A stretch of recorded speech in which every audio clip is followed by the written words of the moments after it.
Oui, c'est l'histoire de comment Dieu était en train de chercher une épouse pour son fils. Chaque livre est différent de l'autre et j'essaye de vous donner les clés pour pouvoir le comprendre par vous-même.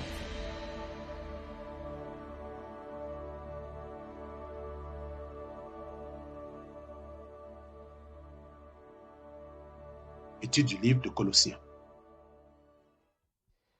Lorsque Paul ne pouvait pas visiter une église, il va écrire une lettre à cette église. Ainsi, plus tard, dans son ministère, il ne pouvait pas visiter les églises parce qu'il était en prison. Et la majorité des lettres qu'il a écrites, c'était des lettres où il était en prison aussi. Mais s'il ne pouvait pas se rendre pour résoudre le problème, il devrait écrire des lettres. Et ainsi, la prochaine lettre que nous allons regarder, elle a été écrite durant sa première arrestation à Rome, où il restait dans cette maison avec ses soldats, et ainsi il louait une maison par lui-même où il recevait des visiteurs. Et plus tard, la lettre a été envoyée pendant qu'il était en prison. Il attendait son exécution. Et la plupart des lettres que nous avons ont été écrites en prison. Un merveilleux chrétien qui écrivait ces lettres et qui doit être un exemple pour nous aussi. Et si nous allons voir certaines lettres appelées des lettres de la prison, écrites durant ces moments qu'il était en prison, je vous ai dit déjà plus tôt que nous n'allons pas revenir sur ce que nous avons dit, mais il a écrit 3 types de lettres, des lettres personnelles aux individus, des lettres d'occasion par rapport aux situations à l'Église et des lettres générales comme Éphésiens, qui était une lettre pour tout le monde et les autres, et qui ne gérait pas un problème particulier. Et nous avons ainsi 3 lettres écrites au même moment et envoyées par Tite à la même région, ces 3 lettres. Ainsi, la première, c'est la lettre à Philémon, qui était la première des lettres qu'il a écrite de cet esclave que nous avons étudié il y a de cela quelques moments. Il y a la lettre des Colossiens aussi. Il y avait une crise qui se passait dans l'église de Colosse et en fait une lettre générale que nous appelons Éphésiens, mais qui en fait n'avait pas une adresse originale et dans les manuscrits originaux. C'était juste une lettre générale pour tout le monde et qui était adressée à la cité d'Éphèse. Et je dis que de manière spéciale, avec le deuxième type de lettre, qui est la lettre de Colossiens, nous devions, au travers de ces lignes, essayer de comprendre les circonstances, la situation, la crise et le besoin. Et nous posons la question, cela correspondait à qui est-ce qu'il s'adressait et pour quel problème la correspondance correspond à une situation de l'autre côté. Et toujours, on doit se poser cette question. Et voilà, en fait, la structure de la lettre qui était écrite, qui était une forme, écrivez dans la lettre grecque, vous écrivez le nom de celui à qui vous envoyez les salutations et des salutations proches et vous dites au revoir. Ainsi, ces épîtres bibliques, premièrement, devions toujours aller pour se rendre compte qu'est-ce qui se passait là, voir l'aspect pratique de cette église et ensuite devions toujours le ramener à nos jours et appliquer les principes qui sortent de cette lettre. Et ainsi, c'est beaucoup de travail lorsque nous lisons une lettre. Et regardons un peu l'aspect géographique de Colosse. Nous sommes présentement en train de regarder avec cette première image. Ainsi, toutes ces lettres de Paul sont sur cette image, les lettres de Galatiens, Éphésiens, les lettres de Corinthiens, les lettres de Rome, les lettres pour Thessalonique, les lettres à Philippe. La plupart des lettres de Paul peut être trouvée tout autour. Ainsi, ce que nous sommes en train de regarder maintenant dans plus de détails, c'est la partie ouest de la Turquie qui est ainsi du côté de la province romaine d'Asie. Ainsi, nous avons une route circulaire, Éphésus, Sal, Philadelphie et Laodicée. C'est comme une corde. Et voilà les 7 lettres dans Révélation qui prenaient tout autour de la route, telle que vous voyez. Ainsi, nous rendons compte que de l'autre côté, il y avait une vallée avec 3 parties. On avait Héraporos, Laodicée et Colosse. Ainsi, dans cette région, nous avons Éphèse aussi. Ainsi, Paul est en train, il se retrouve à Rome étant arrêté, mais il écrit une lettre à cette zone et en particulier dans cette vallée. Je voudrais vous montrer cette image d'une vallée très merveilleuse, une rivière qui circulait là, elle était très significative. Ça, c'est la vallée Colosse et c'est une vallée très merveilleuse, mais la rivière qui circulait par là est appelée la rivière Meander.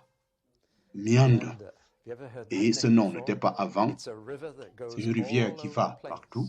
Et si nous avons le mot meander, meandering, rivière, et nous allons voir que c'était aussi une église, méandre, et cette église, elle, est dans un district, est définie, ce district, et ça c'est l'église qui a commencé un peu à errer par rapport à cette rivière appelée méandre, telle que nous l'appelons.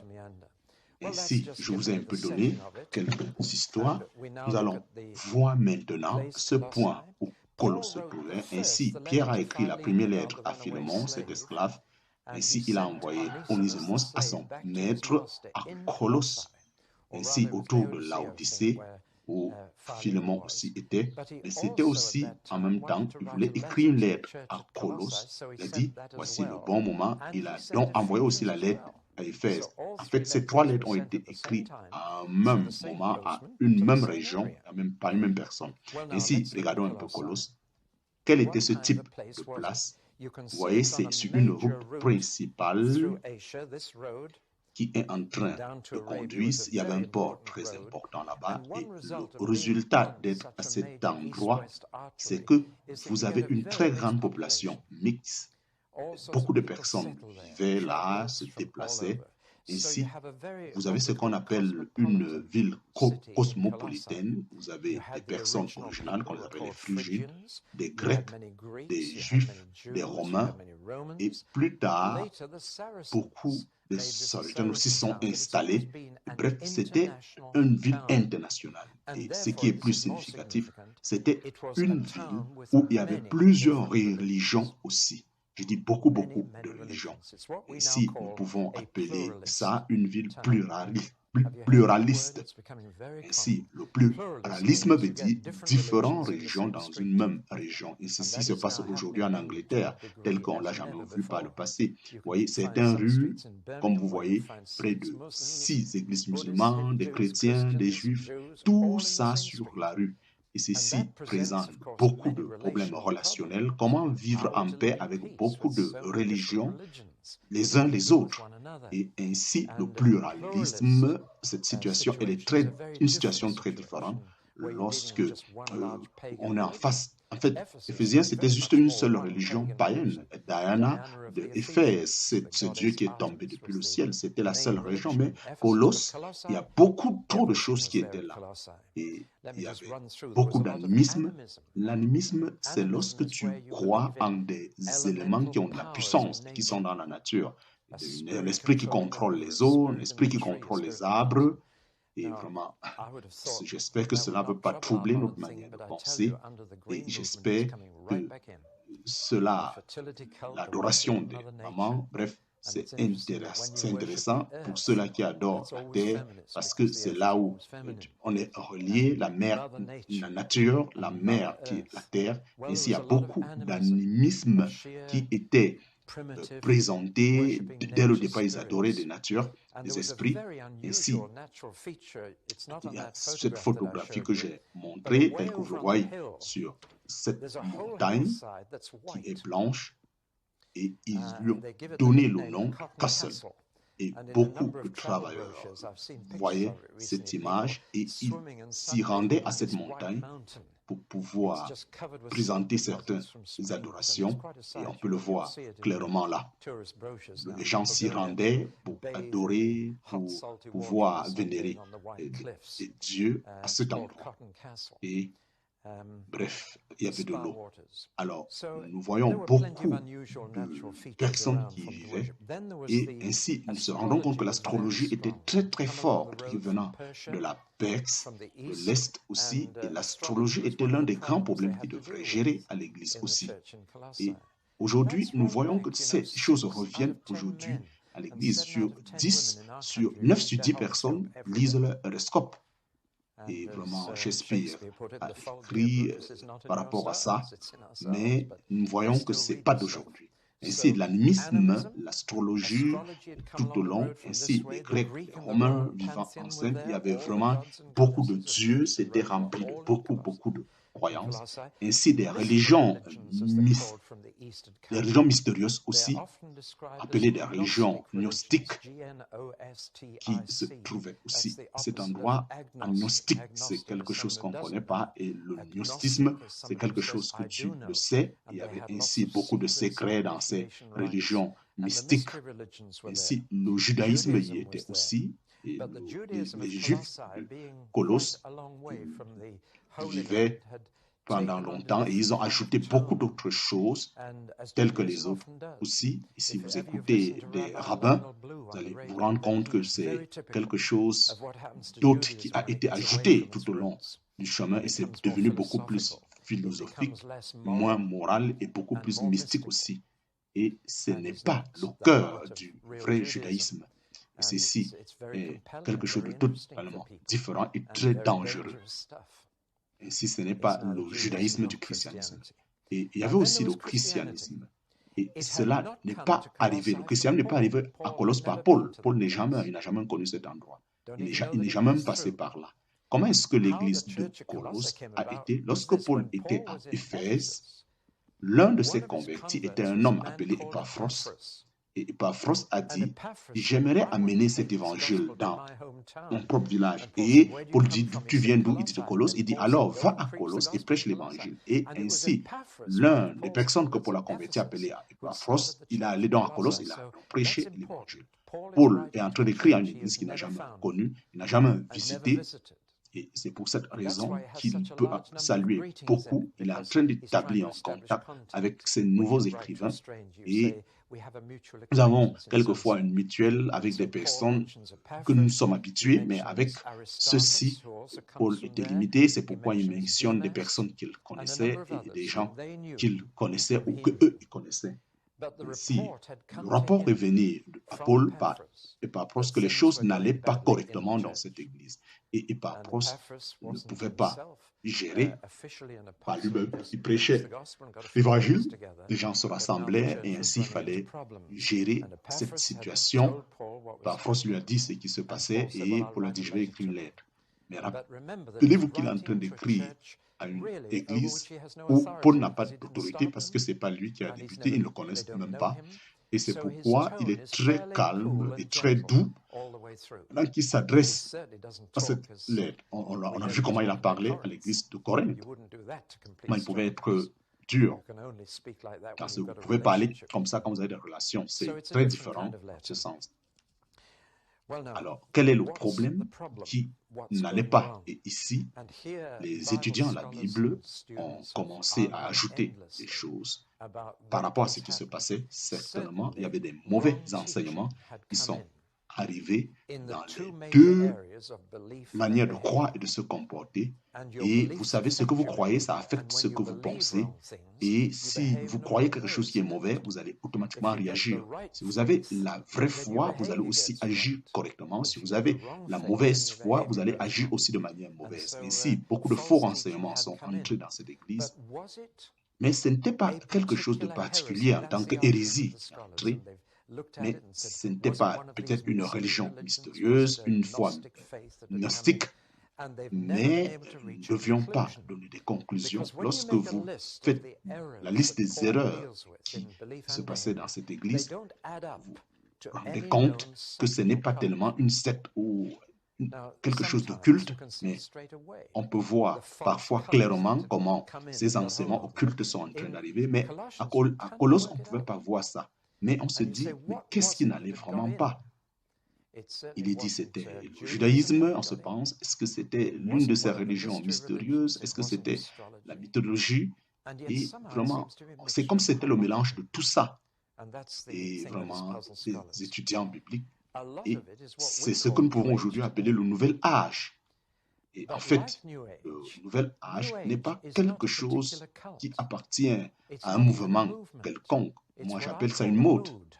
moi, au lieu d'appeler ça un mouvement, et c'est une manière de vivre aujourd'hui qui parle du féminisme, qui soutient.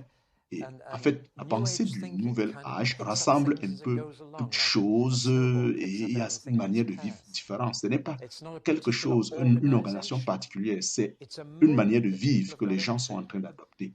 Et je pense que c'est la raison principale qui peut nous permettre d'identifier le véritable problème à Colosse. C'était comme une mode, juste d'une manière simple. C'était un mélange de plusieurs façons de croire. Et le réel problème à Colosse, c'était comment gérer ceci et amener beaucoup de ces religions de l'extérieur dans le christianisme. Voilà le vrai problème.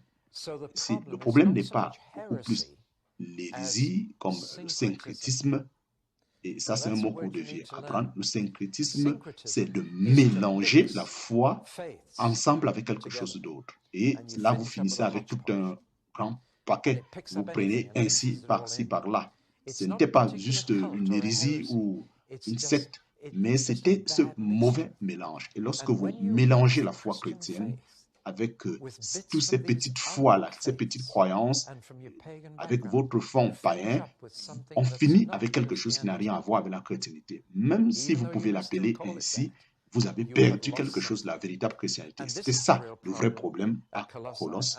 Et c'est des problèmes auxquels nous aussi nous sommes en train de bagarrer ici, au XXe siècle. Et c'est la lettre de Colosse est très importante aussi pour nous. C'est un message très court, mais on a besoin vraiment. Elle est très forte, ce message. Nous devions penser à ce qui se passe et beaucoup de choses aujourd'hui sont en train d'entrer dans l'Église, beaucoup de systèmes et de manières. Les chrétiens sont en train de pratiquer cette manière de faire à l'Église. Et qu'est-ce qui se passe vraiment? Et quel est le résultat de tout ceci? Et Colosse nous présente des faits qu'on peut voir comment ce syncrétisme se mélange la foi et spécialement la pression aujourd'hui, c'est de mélanger le christianisme avec d'autres religions pour avoir un autre type de foi comme le bouddhisme, les hindous, tous peuvent s'unir. Ainsi, le peuple aujourd'hui est en train d'appeler à l'unité de toutes ces religions afin qu'ils puissent, on voit déjà, il y a eu des festivals dans ce sens-là où toutes les religions sont venues des différentes routes pour pouvoir se retrouver et échanger. Et on a un environnement pareil aujourd'hui et on se rend compte que les éléments de la nature aussi sont en train de se retrouver dans la vie chrétienne, la manière de vivre. Et ça devient vraiment très compliqué. J'aimerais que vous compreniez le fait et la réalité auxquelles nous faisons aussi face aujourd'hui. Le syncrétisme. Ainsi, certains peuvent penser, certains juifs pensent qu'on doit ajouter, certains païens pensent qu'on doit ajouter. Et bref, tout ça, c'était un mélange de beaucoup de choses. Et ainsi, à cause de ça, Christ était en train de perdre sa prééminence. Et ça, c'est la clé de toute la lettre.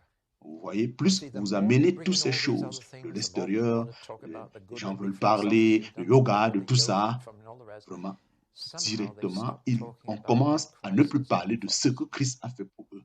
Et lorsque ces différents trucs sont ajoutés, Christ automatiquement va commencer à pouvoir disparaître. Ainsi, le nom de Jésus-Christ n'est plus la chose qui est établie comme prioritaire.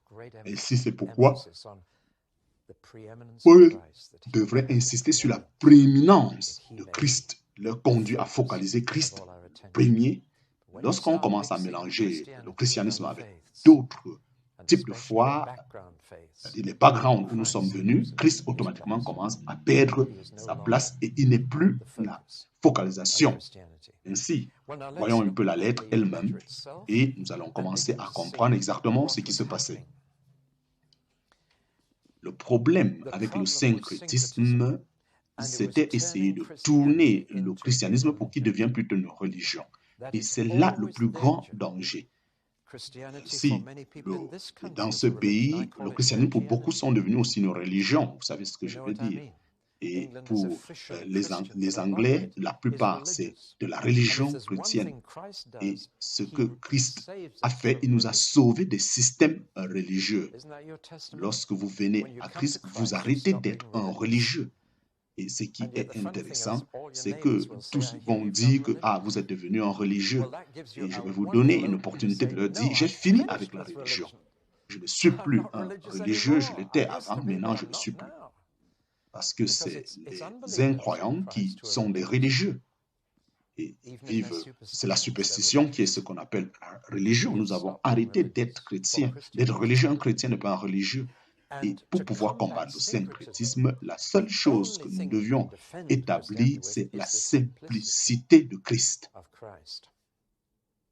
Et essentiellement, le christianisme est quelque chose de très simple. Ce n'est pas une religion, c'est une relation personnelle, une vie de relation avec Christ. C'est un fait très simple. Et ça, c'est l'une des choses qui va arrêter le syncrétisme. Pour dire, non, je ne suis pas un religieux, donc je ne me joins pas à toutes ces formes de religion. Je crois en Jésus-Christ. Et c'est simple. Ainsi, nous avons donc les deux thèmes, le syncrétisme qui conduit les gens, et ensuite la simplicité qui consiste à avoir une relation personnelle avec Christ. Et voilà les deux sommets, les deux points sommaires. Voyons donc ce qui se passait dans le syncrétisme qui était en train de s'installer à Colosse. Ça ne peut pas être le même syncrétisme aujourd'hui, mais nous pouvons beaucoup apprendre d'eux. En fait, le fait de mélanger les autres foi avec la foi chrétienne, cela réduit ce que nous croyons. Et dans deux aspects particuliers à Colosse, les chrétiens ici, la croyance a été réduite premièrement. Ils ont perdu l'essence de la prééminence divine. Vraiment, que je puisse un peu expliquer ceci. La croyance chrétienne, c'est que Dieu est celui-là qui est transcendant et qui est partout. Il est au-dessus de nous tous. Et il est loin de nous, et il est aussi tellement proche de nous. C'est un paradoxe. Et si vous oubliez ces deux aspects de ce paradoxe, vous perdez vraiment la véritable foi. Dieu est grand plus que l'univers, et il est aussi plus proche de nous. Ça, c'est ce que nous appelons la transcendance. Ainsi, le mélange de la foi à Colosse, ils ont perdu ce sens de ce Dieu qui était tout proche d'eux. Et maintenant, Dieu était très loin d'eux. Dieu était quelqu'un de très distant. Il était là, mais il était très, très loin d'eux. Et ainsi, il y a eu un écart entre leur croyance avec ces anges, ces esprits. Et lorsque Dieu n'est plus proche de vous, vous deviez remplir ce manque, ce vide par quelque chose. Et ces choses que vous remplissez, ce vide, ça devient. Et c'était ça ce qui se passait à l'église de Colosse. Puisqu'ils voulaient ressentir, ils se disaient que Dieu était loin d'eux, Dieu était très loin, il était réel, mais Dieu commençait à s'éloigner. Alors, quelquefois, nous bâtissons des églises alors que Dieu n'y est plus. Et ceci, c'est des grands bâtiments. Lorsque vous rendez, c'est comme si et Dieu voit cela. Donc, Dieu se trouve de l'autre côté. Je vais penser par rapport à la communion. Dieu est devenu tellement proche de nous. Comprenez ce que je veux dire? Et il y a beaucoup d'amis avec Dieu. En fait, Dieu avait perdu sa révérence. Nous avons besoin de cette balance. Si on oublie cette transcendance de Dieu qui est au-dessus de tout, vous allez perdre la révérence. Mais si nous perdons aussi ce Dieu qui est tout proche de vous, vous allez perdre le sens qu'il est avec nous. On doit garder les deux. Ils étaient en train de perdre l'éminence de Dieu. Et Dieu, pour eux, était quelqu'un de très loin. Et en même temps, Christ devenait tout petit dans leur pensée. Ils ont perdu aussi la prééminence de Christ. Ici, Christ était déjà placé au même titre que les autres dieux. Ainsi, c'est la plus grande erreur des témoins de Jéhovah, où ils ont pensé que Jésus-Christ était une créature au lieu d'être le Créateur. Et ainsi, ils le voyaient, la créature, et non pas le Créateur. Et c'est ce que les témoins de Jéhovah aussi croient aujourd'hui. Jésus-Christ n'est pas Dieu, il est entre Dieu et l'homme. Ici, on est en train de tordre l'image. Donc ça, c'est l'aspect de la croyance et Paul doit traiter correctement ces deux aspects. Ainsi, le résultat de cela, comment ils vont se comporter, mais le résultat, c'est qu'ils ont commencé à avoir un comportement, et Paul va le mentionner, il va mentionner deux choses que les non-croyants doivent afficher, mais cela se retrouvait dans la vie chrétienne. Le premier aspect, c'est qu'ils ont commencé à observer des dates. Ils sont maintenant en train d'observer des fêtes annuelles, des fêtes de semaine, des fêtes de mois. Et il n'y a aucune trace dans le Nouveau Testament qui demande que les chrétiens du Nouveau Testament doivent observer un calendrier.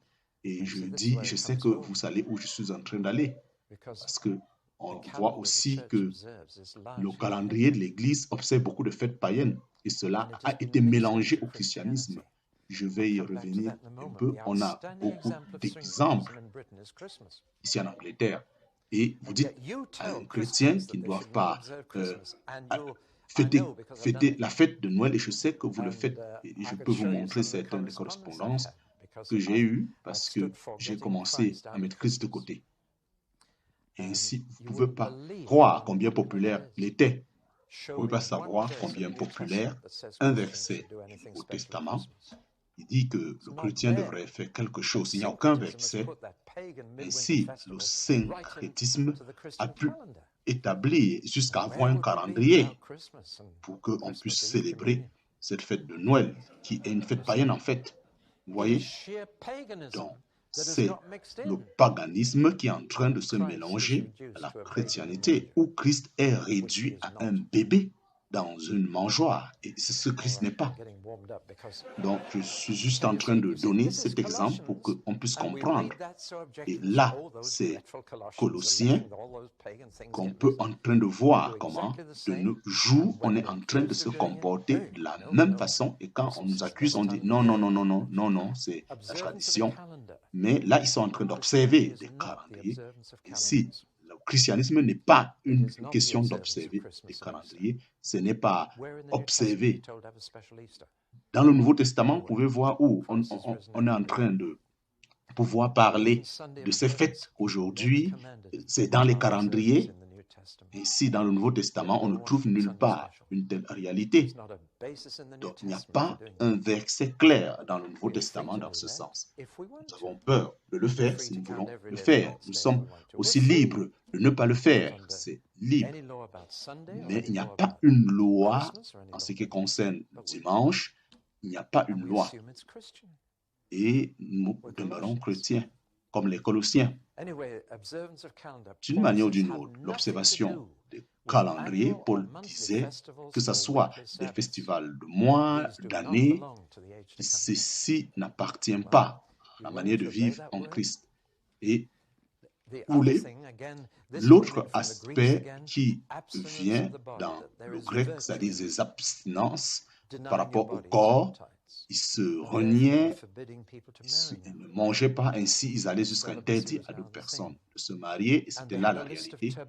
Et ils avaient une liste, ne touche pas ceci, ne fais pas ceci, ne goûte pas ceci.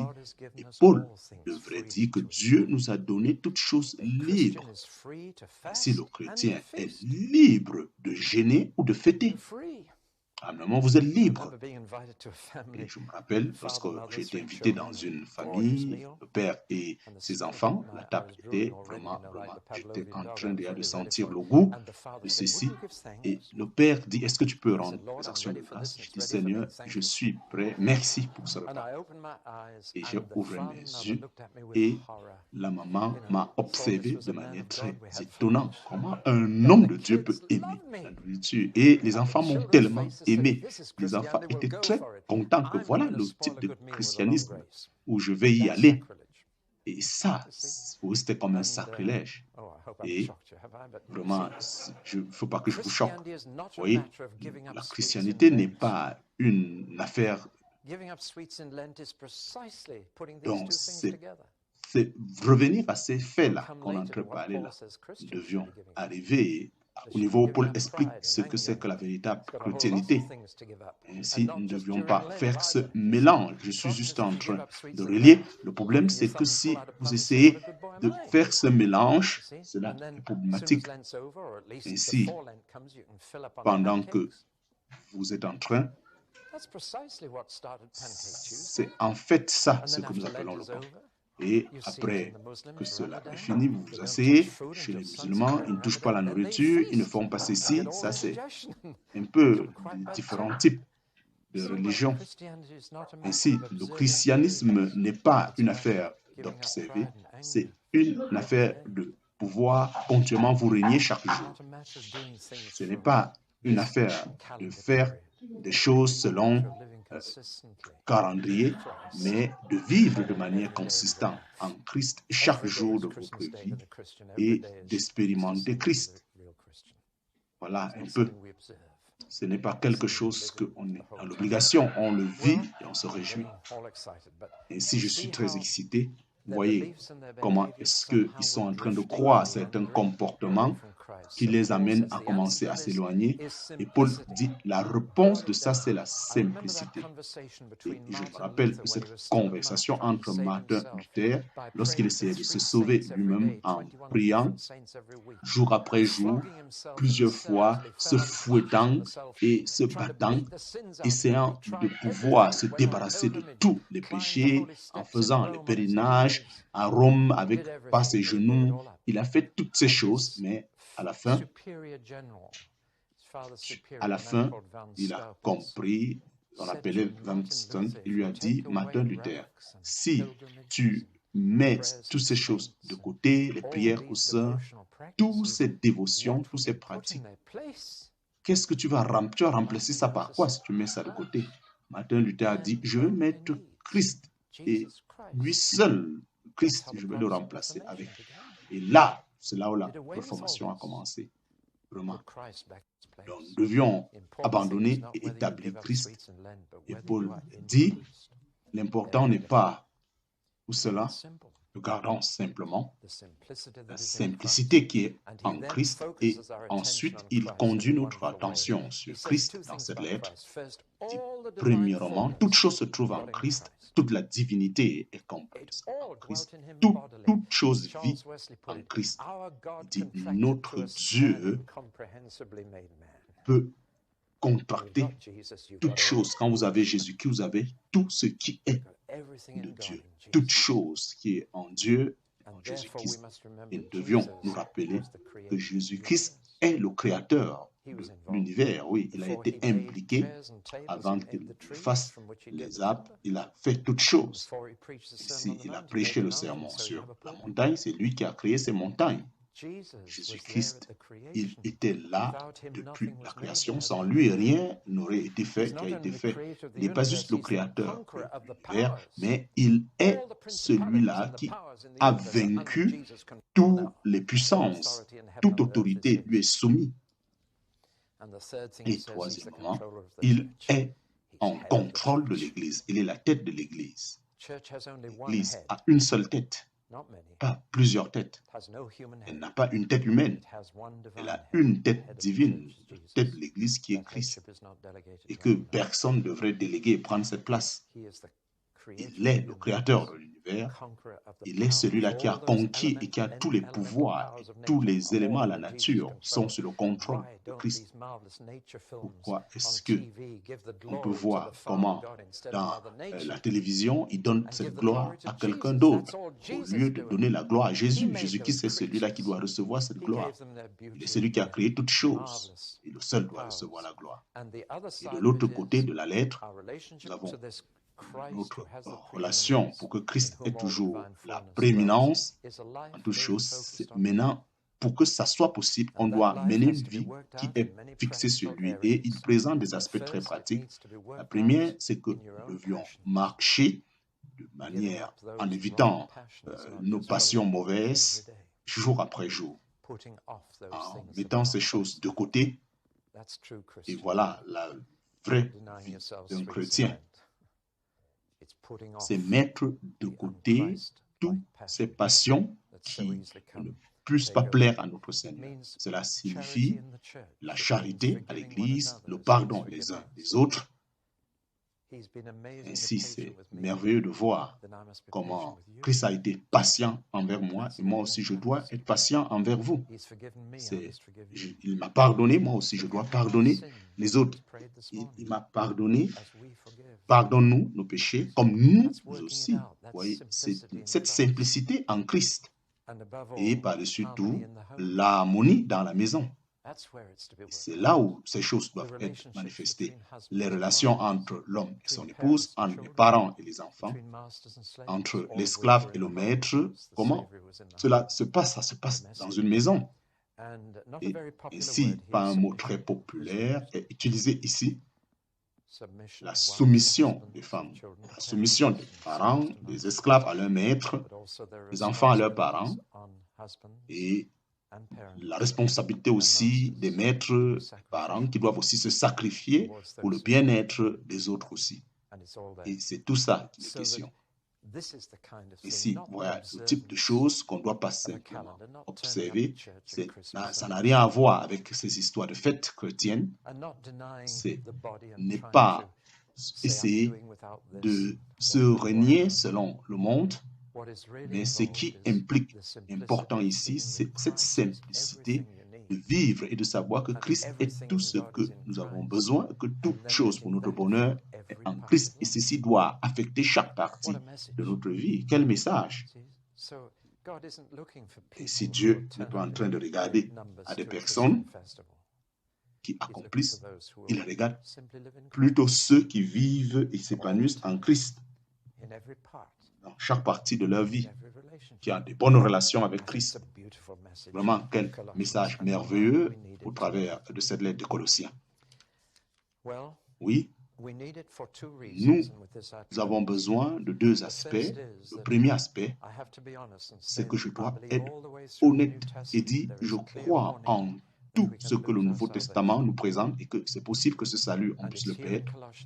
Et dans la lettre aux Colossiens, ceci est très clair et clair aussi dans d'autres lettres, dans Matthieu, Hébreux, Révélation. Tout ceci explique clairement. Mais dans le Colosse, Paul dit, si vous continuez dans la foi qui vous a été donnée. Ça, c'est très important. Ces avertissements. Ici, cela permet qu'on ne puisse pas laisser l'occasion à ces passions, la chair, de pouvoir prendre le dessus. Si nous continuons pas avec cette simplicité en Christ et que nous sortons de ce circuit des rituels, des religions, de toutes ces choses, à défaut, en agissant ainsi, Christ perd toute sa puissance dans votre vie et le danger commence pour vous. Et ceci est clairement révélé dans Colossiens 3. Si vous continuez dans votre foi, vous allez pouvoir bénéficier. Ici, c'est très très fort. Et parce que toutes ces autres passions sont en train d'arriver, la colère de Dieu est en train d'arriver. Ici, il dit, vous pouvez être disqualifié au chapitre 2. Vous pouvez être disqualifié de votre héritage. J'aimerais que vous soyez qualifiés. Et il dit, toutes ces choses vous a kidnappé en quelques mots. C'est une parole très forte. Ces choses vous ont kidnappé et vous a éloigné de Jésus-Christ. Et voilà ce que ces choses ont pu faire lorsqu'on mélange la chrétienté avec autre chose. Ces choses-là que vous avez mélangées vont vous kidnapper et petit à petit vous éloigner de Christ. Ça, c'est le côté négatif, un avertissement très fort, mais que nous devions prendre en considération. Et si nous le faisons, nous perdons Christ. Et en le perdant, on perd aussi toutes choses. Le côté positif, c'est que la chrétienté, c'est Christ, ainsi continuer en Christ. C'est pourquoi il dit, le verset clé, c'est le verset 6-7 du chapitre 2, il dit, tel que vous avez reçu Christ, ainsi vivez en lui. Et tel que vous êtes enracinés en lui, soyez davantage bâtis en lui. Tel que vous avez été enseignés par rapport, ainsi soyez établis en lui. Ce n'est pas juste une affaire de venir à Christ, mais c'est d'être enraciné et de grandir et d'être établi et de continuer en Christ jour après jour. Et le danger ici, c'est que autre chose peut vous amener et vous faire retourner à la religion, même si c'est une religion qui est pro-chrétienne et qui n'a rien à voir avec Christ. Elle peut aussi œuvrer pour vous éloigner. Et si Jésus-Christ dit, moi je suis la vraie vie, demeurez en moi. Une branche qui demeure en moi portera du fruit, mais une branche qui ne demeure pas, elle va être coupée certainement. Et ça, c'est le véritable danger que Paul était en train d'écrire à cette église où il n'a jamais été. Une église qui n'a jamais mis sur pied. Une église où le poison était en train de s'installer et il était beaucoup concerné afin qu'il puisse retourner à ce qui est origine. C'est pourquoi il a pu écrire cette lettre. C'est une lettre calme et une lettre qui nous aussi on devient lire continuellement.